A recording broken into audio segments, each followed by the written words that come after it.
The house was louder than usual when I arrived, laughter spilling out through open windows.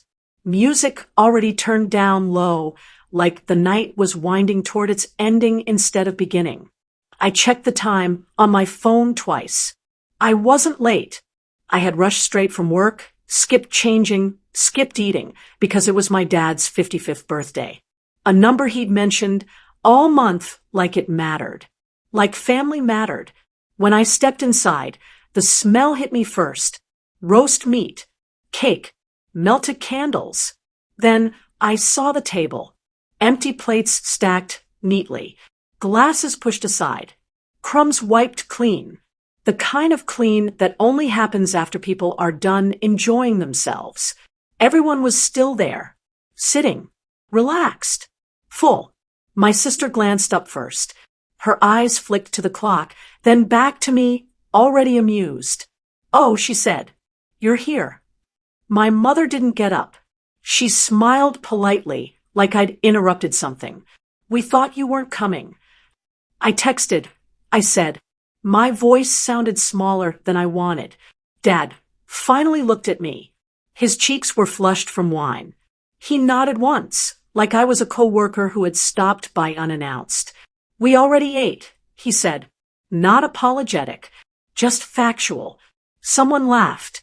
I wasn't sure who. I stood there with my bag still on my shoulder, unsure where to put myself. There was no plate set for me, no chair pulled out. Even the cake had already been cut, slices missing, frosting smeared. My sister leaned back in her chair.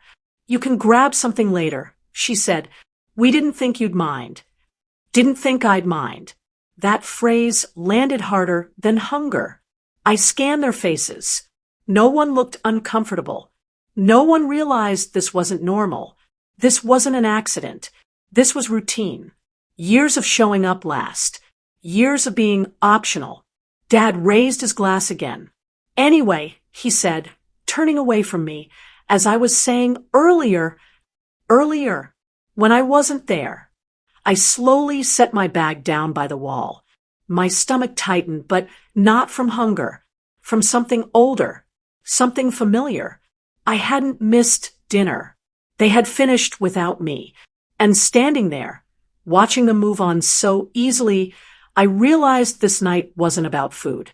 It was about where I stood in this family. And I was finally tired of pretending not to notice. I didn't move at first. My shoes were by the door, and the polished floor reflected their laughter back at me like a cruel mirror. I could feel the weight of every empty plate, every smirk from my sister, the polite avoidance from my mom, pressing down on me. I wasn't invisible. I was acknowledged just enough to be reminded of my place. I remembered the last time something like this happened. My graduation.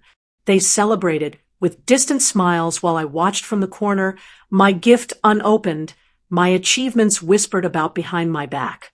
That time, I'd stayed quiet.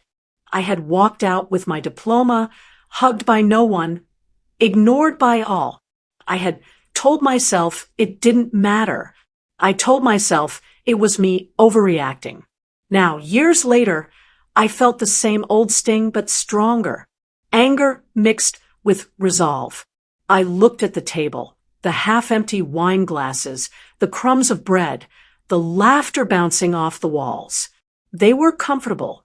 They were smug. They believed I had no power here. I took a deep breath and stepped closer. I didn't make a scene. I didn't scream. I didn't demand a seat or a plate. I simply unzipped my bag and pulled out a folder. It was thick leather-bound and heavy. "What's that?" my sister asked, the amusement in her voice now tinged with curiosity. "Just something I thought you'd like to see," I replied evenly, placing it on the dining table. Dad furrowed his brow. "See what?" he asked, though his voice lacked authority. I opened the folder, and the first page was a letter from a bank, signed, notarized, confirming the transfer of my newly acquired assets. Stocks, bonds, investment accounts, a small fortune that I had quietly accumulated over the last 5 years, while everyone thought I was struggling, alone, and powerless. I watched their faces. My mother's polite smile faltered. My sister's smirk wavered. Dad blinked. And for the first time in years, I felt him see me, not the inconvenient child, not the one who could be dismissed, but the one who had quietly built something for herself. I flipped the pages slowly, each document meticulously organized, my real estate holdings, my business shares, and the evidence that I had quietly outpaced them in wealth, influence, and independence.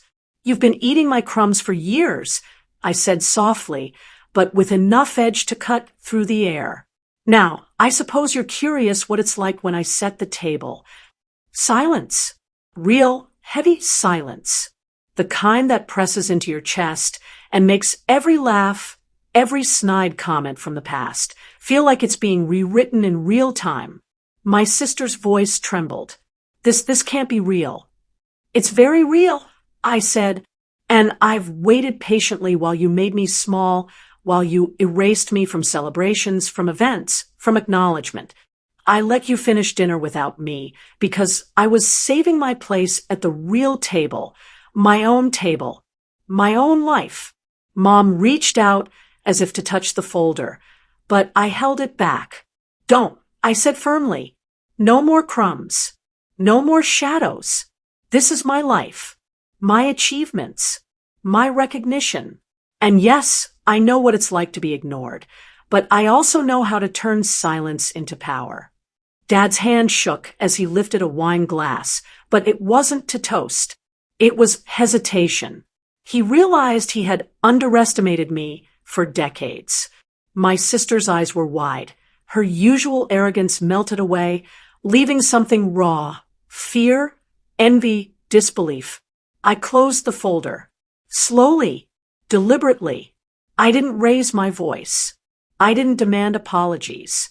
Words weren't needed. My presence, my calm, my unshakable control of what was mine spoke louder than anything I could say. And as I left the house that night, they still sat at the table, full, uncomfortable, and finally seeing me, not as the child they ignored, but as the adult they had refused to believe could exist outside their judgment. The door closed softly behind me, and for the first time in a long time, I felt peace.